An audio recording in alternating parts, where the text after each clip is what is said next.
지난 4월 10일에 새 에덴 교회에서 예장 합동교단 기도 모임이 있었습니다. 그 모임의 이름이 은혜로운 동행 기도 운동 전국 기도회. 이름이 길죠. 은혜로운 동행 기도 운동 전국 기도회라는 모임이었어요. 그 모임이 있었는데 그 모임 그 다음 날 기독교 언론과 유튜브에서 아주 난리가 났습니다. 그 기도회의 설교를 분당 우리 교회의 이찬수 목사님이 맡아서 하셨는데, 이찬수 목사님이 엄청난 쓴소리를 퍼부었다고, 그래서 난리가 난 거예요. 저는 너무 궁금해졌어요. 도대체 무슨 소리를 하셨을까? 그래서 그 설교를 이제 들어보았습니다. 근데 그 소리는 엄청나게 쓴 소리를 하는 것이 아니라 엄청난 두려움을 선포한 그런 메시지였습니다. 불을 토해내듯이 쏟아낸 메시지가 가슴을 울렸어요. 요한계시록 3장 1절 말씀에 4대 교회를 향해서 한 메시지를 가지고 하셨어요. 내가 내 행위를 아노니 내가 살았다 하는 이름은 가졌으나 죽은 자로다 라는 말씀을 가지고 말씀을 전하셨습니다. 그러면서 첫 설교의 시작은 오늘 그 기도회가 너무 화려하고 너무 여러 사람들이 순서를 맡고 여러 좋은 것들, 엄청 좋은 거 다 갖췄는데, 그런데 정말 두렵냐라고 이렇게 질문을 했습니다. 모든 사람들이 다 잘한다고, 잘 된다고 그러는데 오늘 그 기도 모임에 정말 두려움이 있느냐고 질문을 던졌습니다. 정말 두려움이 있냐고. 그러면서 갑자기 이 본당을, 그 새에덴 교회 본당을 한번 다 이렇게 둘러보시더니, 그러다가 얼마나 많은 분들이 수고해서 이렇게 아름다운 본당을 건축했을까? 대단하다. 정말 그 생각밖에 안 든다 그랬습니다. 너무 귀하고 얼마나 은혜로우면 이런 아름다운 예배당을 만들 수 있을까? 그런데 50년 뒤에 여기가 안 채워지면 어떻게 할 것이냐? 유럽은 술집으로 바뀌고 다 그런다는데 안 두려우시냐? 이런 질문을 던졌어요.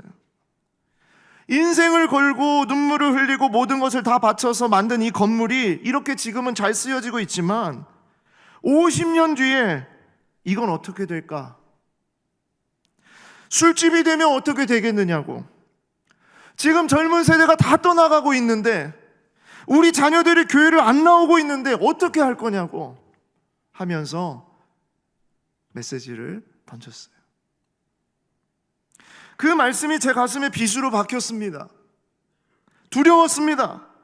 하나님은 우리 영광교회를 어떻게 보고 계실까? 여러분은 여기가 50년 뒤에 술집으로 바뀌지 않으리란 확신이 여러분에게는 있습니까? 50년이 뭡니까? 20년 뒤에 여기는 어떻게 될 것 같습니까? 다른 교회, 다른 사람이 문제가 아니라 나는 어떻게 될 것인가? 우리 교회는 어떻게 될 것인가? 우리 자녀는 어떻게 될 것인가? 이걸 생각하면 두려워해야 된다는 거예요. 겉으로는 다 채워진 것 같고 충족된 것처럼 괜찮은 신앙인 것처럼 보이지만 결국엔 아무것도 없는 쭉정이, 내 고집만 그 속을 꽉 채우고 있는 그런 모습이라면 그 모습을 바라보고 자란 다음 세대는 어떻게 했냐는 거죠. 만일에 우리의 이 노력이 결국 4대 교회를 향해서 말씀하신 것처럼 죽은 자라고 말씀하시면 어떻게 하겠습니까? 그래서 우리는 우리의 다음 세대에게 진정 무엇을 전수하고 있는가? 갑자기 두려워지고 그랬어요. 이런 두려움이 엄습하고 막 기도를 하려는 그런 가운데에 하나님은 룻기를 바라보게 하셨습니다. 룻기가 그렇습니다. 룻기는 가장 많은 것을 채우려고 했고 세상에서 가장 좋은 것을 얻으려고 했지만 그 모든 것을 다 잃어버리고 텅 빈 손과 텅 빈 마음과 정말 겉으로는 살아있는 것 같지만 속은 죽어있는 그런 곤고한 삶을 살 수밖에 없었던 사람들의 이야기로 시작되는 드라마 같은 실제 이야기가 전개되는 것이죠. 더군다나 남자가 주인공이고 남자만이 앞섰던 그런 고대 근동의 사회에서 어디에도 기대지 못했던 연약한 여인들, 이방 여인, 과부의 그런 삶의 이야기라니까요. 이 말씀을 주시면서 하나님은 뭘 준비할 거냐? 영광교회는 그럼 뭘 준비할 거냐? 그런 마음을 이제 던져 주셨습니다. 자, 그래서 우리 룻기 1장의 내용을, 오늘 우리가 본문의 2장을 읽었지만 1장의 내용을 먼저 우리가 들여다봐야 됩니다. 1장의 내용을 들여다보면 비참해도 그렇게 비참한 인생이 없는 거예요. 마치 전에 한번 말씀을 드렸던 예수님을 만나기 전 가늠하다가 잡혀온 여인과 같이 이 이야기의 시작은 우울하고 어둡고 모든 것을 다 잃어버린 그런 텅 빈 인생, 그런 여인의 그런 이야기가 시작이 되는 것이죠. 룻기의 이야기를 잘 모르는 분들을 위해서 1장 1절부터 5절의 배경을 먼저 한번 우리가 살펴보겠습니다. 한번 보시기 바랍니다. 1장 1절, 사사들이 치리하던 때에 그 땅에 흉년이 드니라. 사사시대를 얘기합니다. 사사시대는 하나님이 왕이신 시대입니다. 하나님이 왕이신 시대에도 흉년이 들 수 있다는 얘기입니다. 흉년이 들었습니다. 그런데 유다 베들레헴의 한 사람이 그의 아내와 두 아들을 데리고 모압 지방에 가서 거류한다는 얘기예요. 베들레헴은 떡집이라는 의미를 가지고 있습니다. 먹을 것이 풍부했고 빵이 풍부했어요. 이게 사실 떡집, 빵집 그런 의미거든요. 그랬던 그곳에 흉년이 드니까 한 사람이 가족을 데리고 모압 지방 이국으로 다른 나라로 가게 되었다는 겁니다. 그 사람의 이름은 엘리멜렉이요, 그의 아내의 이름은 나오미요, 그의 두 아들의 이름은 말론과 기륜이니 유다 베들레헴 에브라 사람들이라. 그들이 모압 지방에 들어가서 거기 살더니, 이스라엘 사람, 유대 사람인데 모압 지방에 가서 거기 사는 거예요. 이유가 뭡니까? 잘 살기 위해서, 먹고 살기 위해서, 성공하기 위해서, 어떤 비전을 가지고 드림을 향해서 그렇게 나아갔던 것이죠. 그런데 나오미의 남편 엘리멜렉이 죽고, 남편이 죽습니다. 나오미와 그 두 아들이 남았는데 이제 그 두 아들이 장가갈 때가 돼서 그 모압 여자 중에서 그들의 아내를 맞이하였는데 하나의 이름은 오르바요, 하나의 이름은 루시더라. 그들이 거기에 거주한 지 10년쯤에 어떤 일이 벌어져요? 말론과 기륜 두 아들이 다 죽었어요. 어떤 일인지 몰라요. 근데 젊은 이 두 아들이 죽었어요. 여러분, 이건 재앙이 아닙니까? 얼마나 힘든 일이겠습니까? 다 죽고 그 여인은, 나오미라는 그 여인은 두 아들과 남편 뒤에 남았더라 그랬습니다. 두 아들과 남편의 뒤에 남았다는 것은 두 아들과 남편을 다 보내고 이제 이 여인들만 남았다, 그런 얘기입니다. 자, 여러분, 이런 인생이 어디 있겠어요? 얼마나 힘들겠어요? 얼마나 슬프겠어요? 얼마나 어렵겠어요? 공허하겠어요? 그런데 그렇게 너무나 슬픔 가운데 있다가 고향에 베들레헴에 양식이 풍부해졌다는 소문을 듣게 됩니다. 흉년이었던 그 땅에 다시 풍년이 일어나기 시작하면서 자기 고향에 잘 살게 되었다는 소문을 듣게 돼요. 그래서 나오미는 이 모압 지방에서 두 며느리와 함께 돌아가려고 합니다. 6절 말씀 보십시오. 그 여인이 모압 지방에서 여호와께서 자기 백성들을 돌보시사 그들에게 양식을 주셨다 함을 듣고 이에 두 며느리와 함께 일어나 모압 지방에서 돌아오려고 하여. 지극히 나오미는 이제 먹을 거, 입을 거, 그런 것만 생각해서 이제 살 데가 어디밖에 없어요. 다시 돌아가는 것밖에 없다. 그래서 이제 돌아오려고 하는데, 그런데 길을 걸어서 오다가 나오미는 두 며느리가 생각이 난 겁니다. 아니, 얘네가 무슨 죄가 있어요? 젊은 나이에 남편을 다 잃고 정말 이 아무것도 없는 쭉정이밖에 되지 않는 이 시어머니를 따라서 머나먼 또 타국으로, 이들에게는 타국이죠. 베들레헴이라는 곳으로 가야 되니까 그곳에 가면 얼마나 힘들겠어요. 아무것도 소망이 없는데, 이방 여인으로서 남편 잃은 과부가 살기에는 너무나 힘든 곳인데, 그러니까 두 젊은 이 며느리를 다시 남편을 만나서 행복한 가정을 이루라고 모압의 나무라고 얘기합니다. 8절에서 9절 말씀입니다. 나오미가 두 며느리에게 이르되 너희는 각기 너희 어머니의 집으로 돌아가라. 너희가 죽은 자들과 나를 선대한 것 같이 여호와께서 너희를 선대하시기를 원하며 여호와께서 너희에게 허락하사 각기 남편의 집에서 위로를 받게 하시기를 원하노라. 각기 남편의 집이라는 것은 모압에서 새로 시집을 가라 이 얘기입니다. 그래서 거기에서 사랑받고 좀 따뜻하게 행복하게 그렇게 살아라 하고 시어머니가 돌려보내려고 하는 거예요. 그런데 그들에게 그렇게 하면서 입을 맞추니까 그들이 소리를 높여서 울었어요. 안 가겠다는 거예요. 어머니 따라가겠다는 거예요. 두 며느리가 돌아가지 않습니다. 그러자 나오미는 현실적인 이야기를 꺼냅니다. 두 며느리에게 잘 들어봐. 너희는 아직 나이가 젊잖아. 과부로 그 땅에서, 그것도 이방 땅에서 그렇게 사는 거 쉽지 않아. 특히 내가 자란 고향 베들레헴은 멸시 천대를 받을 수 있어. 이방 사람들을 정말 싫어해. 그래도 너희는 과부잖아. 그러면 너희는 가난할 수밖에 없어. 불합리한 대우를 받을 수밖에 없어. 힘들게 살 수밖에 없어. 그러니까 정신 차려. 너희 모압 땅에 남아. 너희 집으로 돌아가. 그때에 두 며느리의 결정이 이제 달라집니다. 그 얘기를 듣고 14절 말씀입니다. 그들이 소리를 높여 다시 울더니 오르바는 그의 시어머니에게 입맞추되 어머니 말씀을 듣겠다는 겁니다. 그래서 모압으로 돌아가겠다고 입을 맞추는 거고, 룻은 그 시어머니를 붙쫓았더라. 그렇게 나눠집니다. 여러분, 이 두 여인의 선택은 누가 잘하고 누가 잘못한 게 아닙니다. 정말 자유로운 것이고 어떤 선택도 지금 그릇된 선택이 없어요. 혹자는 오르바가 잘못된 선택을 했다고 생각하기도 해요. 근데 저는 그렇게 생각 안 합니다. 혹시 압니까? 오르바가 모압으로 가서 다시 새로운 가정을 이루었는데 얼마나 행복하게 잘 살았는지, 그녀의 인생이 어떤 인생이 되었는지 몰라요. 성경은 기록하지 않고 있어요. 단지 성경은 이제부터 룻의 선택 가운데 놀라운 역사가 숨겨져 있고 우리는 그것이 무엇인지 볼 수 있도록 하나님이 우리의 시선을 그쪽으로 옮기게 할 뿐입니다.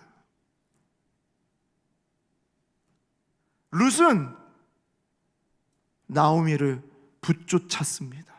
여러분, 여기 붙쫓았다는 이 단어, 이것은 굳게 결합했다는 얘기입니다. 떨어지지 않도록 본드로 딱 붙인 것처럼, 그리고 붙들고 늘어지지 않는다는 말이었어요. 나오미는 룻의 이런 결심을 꺾을 수 없었습니다. 그때에 그 유명한 룻의 고백이 나오는 거예요. 16절에서 17절 말씀입니다.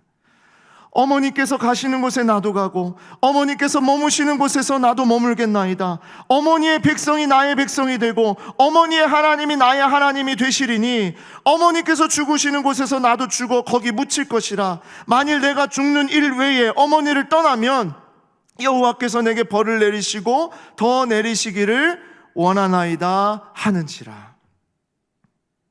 룻은 어머니를 따라서 베들레헴으로 가기로 선택을 한 겁니다. 룻은 어떤 선택을 한 거예요? 그의 삶에서 이런 선택을 한 겁니다. 그런데 그 선택은 자신의 인생을 건 선택이었고 바로 하나님을 붙잡겠다는 선택을 한 것입니다. 하나님을 붙잡겠다. 그때부터 하나님의 시선은 바로 이 선택으로 인해서 룻을 향하기 시작합니다. 이것이 룻기의 이야기예요. 나오미와 룻이 베들레헴에 도착할 즈음이 되니까 온 성읍이 난리가 났어요. 그렇잖아요. 그렇죠? 얼마나 난리가 났겠습니까? 베들레헴이 그렇게 큰 성도 아닌데 난리가 났어요. 큰일 났어. 봤어? 저기 저 나오미 아니야? 나오미? 그렇게 떵떵거리고 잘 살겠다고 모든 재산 다 가지고 모압으로 간 여자잖아. 아니, 돈 벌겠다고 그렇게 가서 잘 살 줄 알았는데 저게 뭐야? 남편도 죽고 두 아들도 다 죽었대. 그런데 지금 아무것도 가진 것이 없대. 빈털터리로 돌아왔대. 아이고, 어쩜 좋아. 동네 사람들이 난리가 났어요. 근데 맞는 말입니까? 틀린 말입니까? 맞는 말이죠? 맞아요. 그 말이 너무나 맞았어요. 그래서 나오미는 그들의 말이 다 맞기 때문에 나오미는 이렇게 얘기합니다. 20절 21절 말씀입니다. 나오미가 그들에게 이르되 나를 나오미라 부르지 마라. 왜냐하면 나오미라는 그 이름의 뜻이 감미로운 사람, 은혜로운 사람, 사랑받는 사람 이런 뜻이거든요. 나오미라는 이름이 그런 의미예요. 나는 이제 더 이상 그런 자가 아니다. 뭐라고요? 나를 마라라 부르라. 마라. 어디에서 들으셨습니까? 쓴 물을 먹을 때, 이스라엘 백성이 쓴 물을 먹을 때 마라라고 했잖아요. 무슨 얘기예요? 나는 괴롭다, 쓰라림이다, 나는 쓴 인생이다. 나를 그렇게 부르라는 거예요. 전능한 자가 나를 심히 괴롭게 하셨습니다. 내가 풍족하게 나갔더니 여호와께서 내게 비어 돌아오게 하셨느니라. 여호와께서 나를 징벌하셨고 전능자가 나를 괴롭게 하셨거늘 너희가 어찌 나를 나오미라 부르느냐 하니라. 나는 이제 더 이상 나오미가 아니다. 마라다. 룻기 1장의 이야기는 이런 이야기입니다. 괴롭고 텅 비었고 징벌을 받은 것 같은 쓰디쓴 이야기. 한마디로 말해서 곤고한 인생을 살아가는 사람의 이야기. 바로 그 이야기를 1장에 쫙 보여주고 계시는 거예요. 곤고하다라는 단어는 가난하다, 가진 것이 없다, 고난을 당하다, 결핍되었다 그런 뜻이에요. 근데 그 곤고한 인생의 이야기가 제 가슴속에 파고 들어왔어요.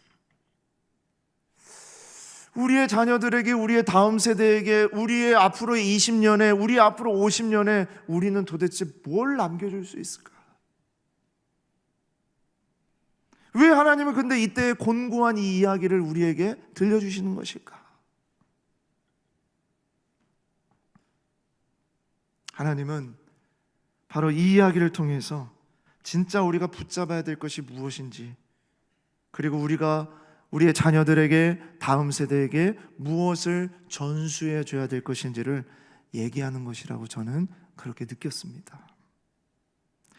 어떤 분들이 룻의 이야기는 시어머니와 며느리의 이야기가 전개가 계속되니까 고부간의 내용이라고 생각해가지고 룻기를 읽기만 하면 그렇게 기도한대요. 하나님, 우리 며느리가 룻과 같이 되게 하여 주시옵소서. 며느리는 또 그렇게 기도한다죠. 하나님, 우리 어머니가 나오미 같이 되게 하여 주시옵소서. 그런 기도하라고 룻기 주신 것이 아니에요, 여러분. 차라리 정말 그런 기도 하시려면 하나님, 제가 그 나오미 같은 시어머니가 되게 하여 주시옵소서 이렇게 기도하시고, 하나님, 제가 룻과 같은 며느리가 되게 하여 주시옵소서 이렇게 기도해야 돼요. 그건 괜찮아요. 아멘 나왔습니다. 근데 룻기의 이야기는 그런 거 바라보라고 얘기하신 것이 아니라 이게 진짜 실제적인 우리 현실의 이야기라는 것을 얘기하고 있는 거예요. 한 가정의 이야기라는 것을 얘기하고 있는 거예요. 행복하거나 감미로운 인생이 아니라 너무도 현실적이고 그런 일상 가운데에서 하나님께서 그렇게 곤고한 자들의 인생을 하나님이 어떻게 바라보고 계시는가, 그 삶을 살아가는 하나님의 자녀들을 하나님이 어떻게 붙잡아주고 계시는가, 그것을 보게 하시려고 너무나도 실제적인 그런 이야기들을 담아내고 있다는 겁니다.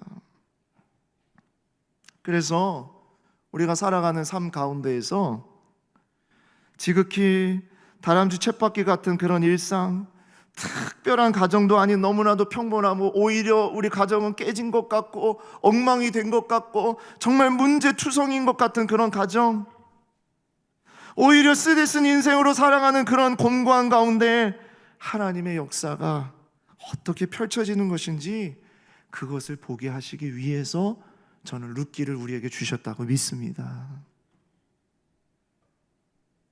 그래서 1장을 읽고 낙심이 되잖아요. 너무 어둡잖아요. 그렇죠? 깜깜하잖아요. 우울하잖아요.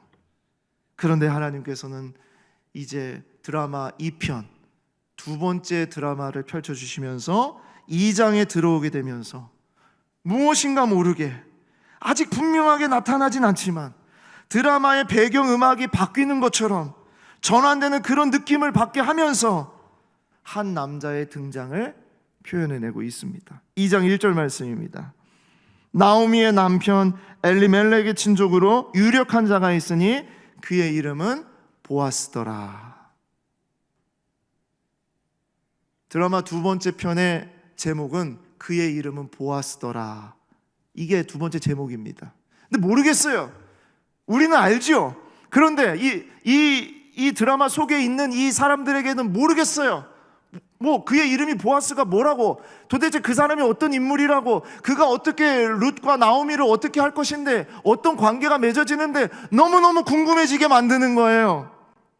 그렇게 궁금하게 만들어 놓고서 다시 현실로, 룻의 나오미의 상황으로 다시 그냥 현실로 돌아가게 합니다.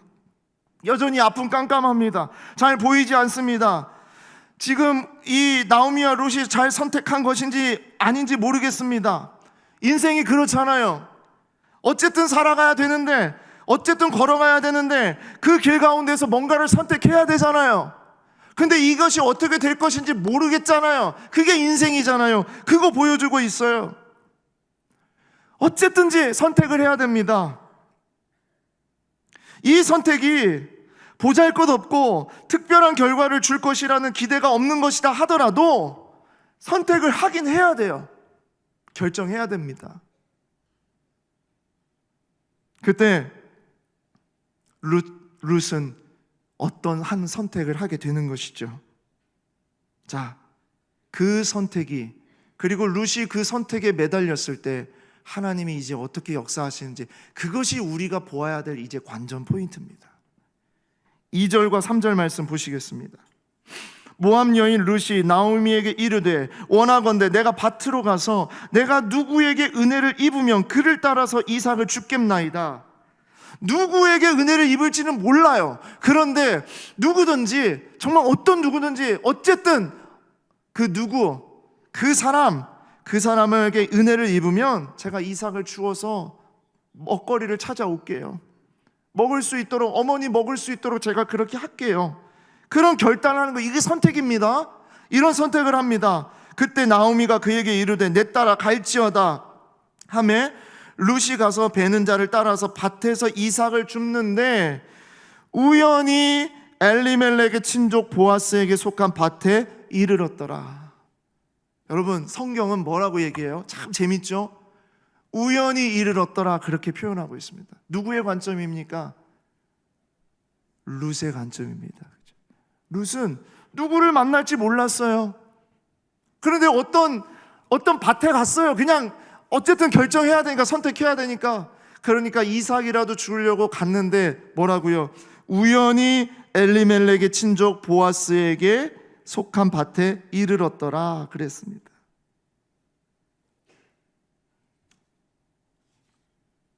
어떤 선택은 해야 됩니다. 살아가는 데 있어서 반드시 선택을 해야 됩니다.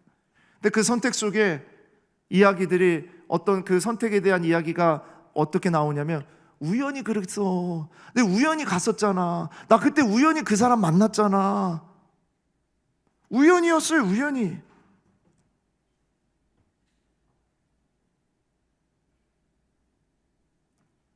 룻에게는 아직도 우연이에요. 나오미와 룻에게는 이 모든 게 다 우연입니다. 그들의 선택, 그들의 결정, 그냥 다 우연입니다. 우연이라고 생각할 수밖에 없습니다. 자, 룻은 어떤 인생이었어요? 텅 빈 자였지만 그래도 기대를 가지고 뭔가를 선택했습니다. 그리고 그 선택한 것에 룻은 최선을 다했어요. 7절 말씀 보세요. 7절. 그의 말이 나로 베는 자를 따라 단 사이에서 이삭을 줍게 하소서 하였고 아침부터 와서는 잠시 집에서 쉰 외에 지금까지 계속하는 중이니이다. 자기가 선택한 밭에서, 자기가 선택한 그 일에서 어떻게 했어요? 아침부터 와서 집에서 쉰 외에, 집에서 쉬었다는 것은 자기 집에 돌아가서 이렇게 누워서 자고 그랬다는 게 아니라 오두막, 그 들판에 있는 작은 그런 잠깐 쉴 수 있는 그런 오두막 같은데, 그런 데에서 쉰 거 외에는 지금까지 계속 거기서 이삭을 죽고 있다는 얘기입니다. 아무것도 없었기 때문에, 텅 빈 자였기 때문에 룻은 간절하게 했어요. 그 일을 정말 간절하게 했어요. 얼마나 자기의 자리에서 최선을 다하고 있는지를 얘기하고 있는 것입니다. 룻은 어쨌든지 자기가 선택한 그 선택에서, 때로는 그게 곤고한 삶을 살아가는 가운데라도, 텅 빈 인생을 살아가는 가운데라도, 어쨌든 그 선택한 그 선택에서 보잘것없는 일이라 하더라도, 누구도 알아주지 않은 일이라 하더라도 룻은 그 일을 어떻게 했느냐? 밑바닥에서 지푸라기라도 붙잡는 심정으로 룻은 달려들었던 겁니다. 원래 삶 속에 그런 일들이 있잖아요. 낭망하고 넘어지고 막 아무튼 그런 곤고함 가운데 있을 때 둘 중에 하나예요. 자포자기 하든지, 그냥 될 대로 그냥 몰라, 난 그냥 끝낼 거야, 이렇게 하든지, 아니면 아무도 알아주지 않더라도 그냥 그 하루하루 나의 그 작은 선택에 목숨을 걸고 거기에 최선을 다해서 하든지. 나오미와 룻은 후자를 선택했어요. 그 시간이 얼마나 오래될지도 몰라요. 그런 곤고함과 그런 힘듦이 언제까지 정말 이게 끊이지 않고 이어질지 몰라요. 그러나 거기에 최선을 다해서 달려들었어요. 그런데 성경은 뭐라고 얘기합니까? 3절과 4절 말씀 다시 보시기 바랍니다. 룻이 가서 베는 자를 따라 밭에서 이삭을 줍는데 우연히 엘리멜렉의 친족 보아스에게 속한 밭에 이르렀더라. 근데 성경은 뭐라고 해요? 마침 보아스가 베들레헴에서부터 와서. 자, 여러분, 여기에는 우연히와 마침이라는 두 단어를 통해 하나님이 우리에게 주시는 말씀이 있어요. 우리는 우연이었어요. 우리는 어쩌다가였어요. 우리는 정말 그 너무나 곤고한 가운데서 내가 이걸 선택할 수밖에 없으니까 그냥 그것에 내가 목숨을 걸고 최선을 다해서 했는데, 우연히, 나는 모든 게 다 우연이었어요. 그런데 성경은 뭐라고 얘기합니까? 마침.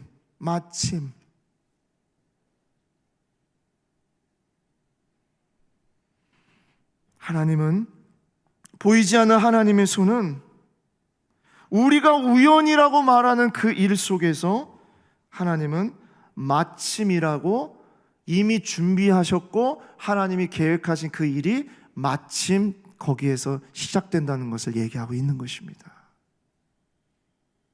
하나님은 바로 그 룻에게 주목하고 있었습니다. 더군다나 하나님의 마음은 룻의 마음에 와닿고 있었어요. 룻의 인생을 하나님이 다 알았기 때문이에요. 자, 룻은 낮은 자였어요. 낮은 자. 자, 어떻게 낮았냐? 보십시오. 13절 말씀 보십시오. 룻이 이르되 내 주여, 내가 당신께 은혜를 입기 원하나이다. 나는 당신의 하녀 중에 하나와도 같지 못하오나 당신이 이 하녀를 위로하시고 마음을 기쁘게 하는 말씀을 하셨나이다 하니라. 여러분, 지금 룻이 보아스에게 하는 얘기인데, 룻이 그 순간 보아스가 유력자지, 보아스가 부자잖아, 보아스가 이 땅의 주인이잖아, 그러니까 어떻게 해서든지 가문이설로 내가 보아스의 마음을 그냥 유혹해가지고 휘감아서 보아스를 막 내 것으로 만들어야지, 이런 생각으로 그렇게 말한 것이 아닙니다. 룻의 삶의 태도가 늘 그랬어요. 룻은 자기와 만나는, 자기와 함께 있는 사람을 늘 존귀하게 여겼어요. 나오미를 존귀하게 여겼고, 함께하는 사람들을 존귀하게 여겼고, 그리고 보아스를 존귀하게 여긴 거예요. 이것은 룻의 인격적인 성품입니다. 그 룻은 모든 상황에 감사합니다.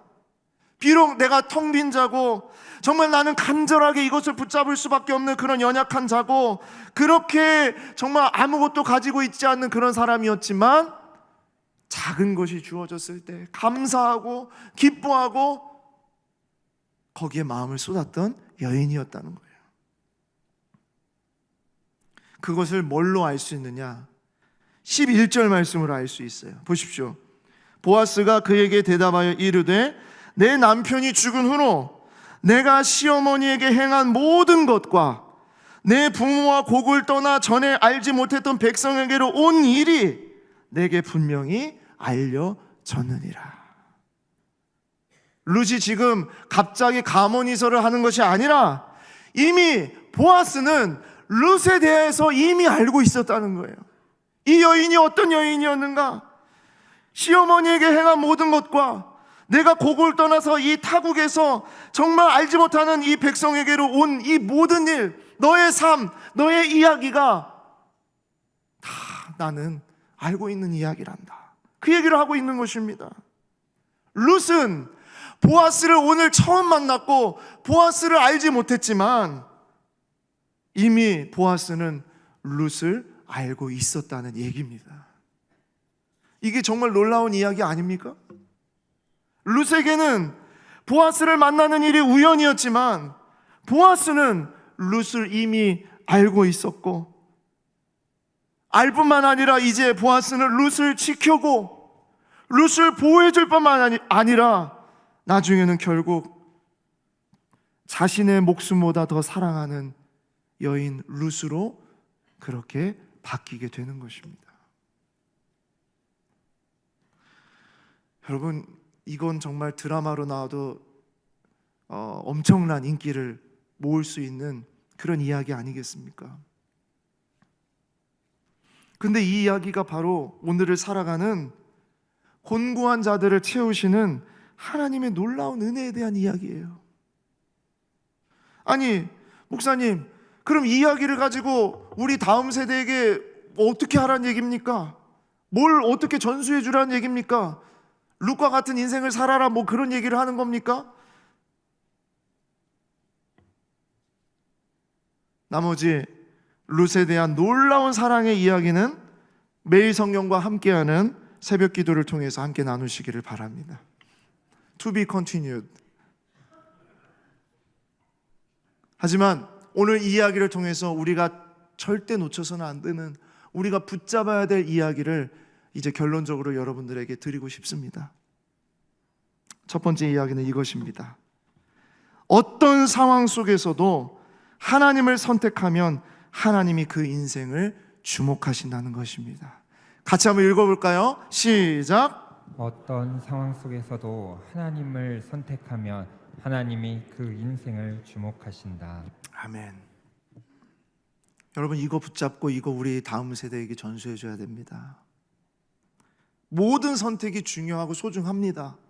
각자의 삶의 형편에서 그 선택들 정말 가치 없이 바라보지 마십시오. 존중해 주시기 바랍니다. 하지만 하나님을 선택하면 하나님은 그 인생을 바라보신다는 거예요. 주목하신다는 거예요. 그리고 그의 삶에 그는 우연이라고 말할지 모르지만 하나님은 필연으로서 하나님의 손길을 펼쳐 주시는 것입니다. 우리는 이것을 뭐라고 얘기하냐면 하나님의 섭리다, 그렇게 얘기합니다. 하나님은 룻이라는 한 여인, 이방 여인, 이 여인의 이름을 가지고 성경에 66권 중에 룻기라는 이름을 가지고 성경을 써주셨듯이 이 시대를 살아가는 우리의 이름을 가지고, 여러분의 이름을 가지고 여러분의 성경을 하나님께서 써주실 줄 믿습니다. 어떤 상황 속에서도 하나님을 선택하면 하나님이 그 인생을 주목하신다. 그 인생의 이야기를 쓰실 거라는 거예요. 두 번째로 이것입니다. 내가 선택한 사람, 내가 선택한 일을 존귀하게 여기면 하나님은 나를 존귀하게 여기신다. 같이 읽겠습니다. 시작. 내가 선택한 사람, 내가 선택한 일을 존귀하게 여기면 하나님은 나를 존귀하게 여기신다. 아멘. 윌로우 크릭, 미국의 윌로우 크릭 교회의 빌 하이웰스 목사님의 책이 있는데 아무도 보이는 이 없을 때 당신은 누구인가 라는 책이 있습니다. 정말 좋은 책인데 여러분 꼭 읽어보시기 바랍니다. 이것은 성숙한 인격의 자질을 말하는 책입니다. 성숙한 인격은 하루 아침에 만들어지는 것이 아니라는 거예요. 때로는 모든 것을 잃고 이방인과 같은 삶을 살아야 하는 그런 자리에서, 치열한 내면의 싸움이 일어나는 그런 자리에서 하나님의 것으로 이기려고 발버둥치는 그런 선택들이 계속 이어져 가면서 그런 삶에 주어지는 열매가 바로 이런 열매라는 거예요. 성숙한 인격의 그런 열매라는 겁니다. 시편 기자가 말한 것처럼 철을 따라 열매를 맺는 것과 같이 때가 차면 하나님께서 그 열매를 맺게 하신다는 거예요. 룻의 인생이 그랬어요. 내가 선택한 사람, 내가 선택한 일, 룻은 그 일을 존귀하게 여겼습니다. 무가치하게 여기지 않았습니다. 싫어하지 않았습니다. 함부로 대하지 않았습니다. 아무도 알아주지 않는다고 해서 그것 때문에 속상해하지 않았습니다.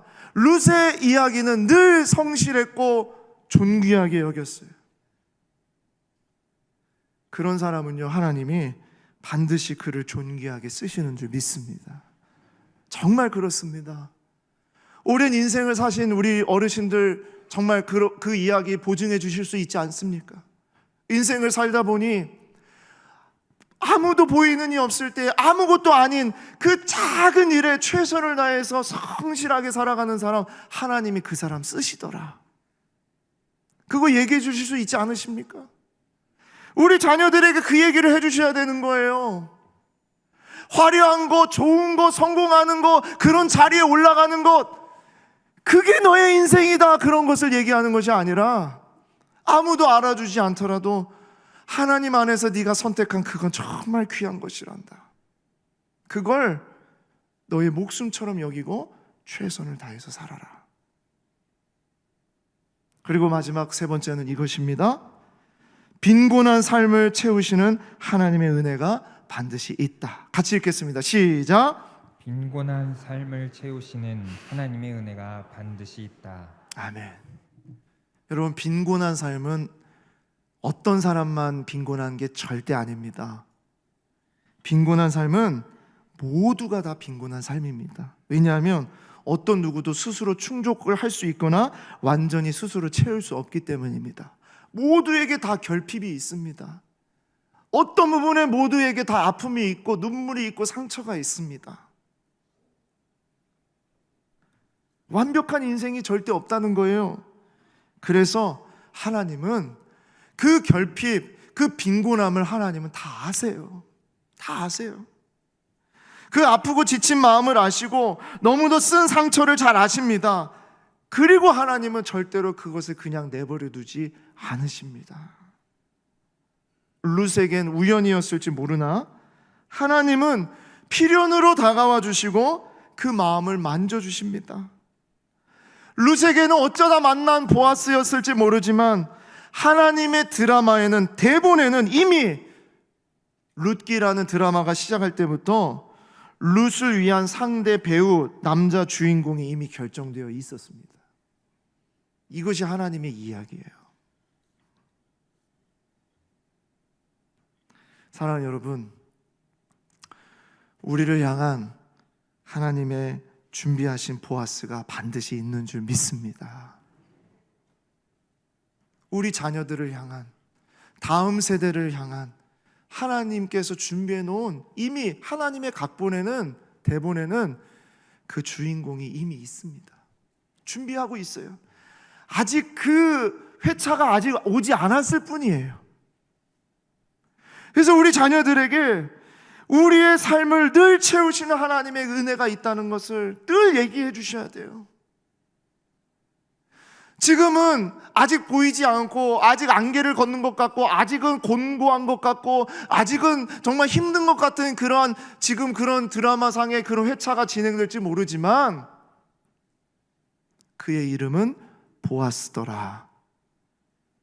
그것이 하나님의 대본에는 이미 잡혀져 있다는 것을 여러분, 우리 자녀들에게 꼭 얘기해 주시기를 바랍니다. 말씀을 맺겠습니다. 아시는 분은 아시겠습니다만 보아스는요, 가나안 여인, 그것도 창기였던 라합의 아들입니다. 완전한 유대인이 아니었어요. 가나안 기생 이방 여자 라합의 아들이 보아스였고요. 그리고 룻은요, 모압 이방 여인이자 남편을 잃은 과부였습니다. 근데 이 두 사람의 사랑 이야기가, 이 두 사람이 이룬 그 가정의 이야기가 어떻게 마무리가 되시는지 아십니까? 룻기 4장 13절 말씀입니다. 이에 보아스가 룻을 맞이하여 아내로 삼고 그에게 들어갔더니 여호와께서 그에게 임신하게 하심으로 그가 아들을 낳은지라. 자, 그가 누구냐? 21절에 22절입니다. 살몬은 보아스를 낳았고 보아스는 오벳을 낳았고 오벳은 이새를 낳았고 이새는 다윗을 낳았더라. 그리고 다윗의 계보에서 누구를 낳게 됩니까?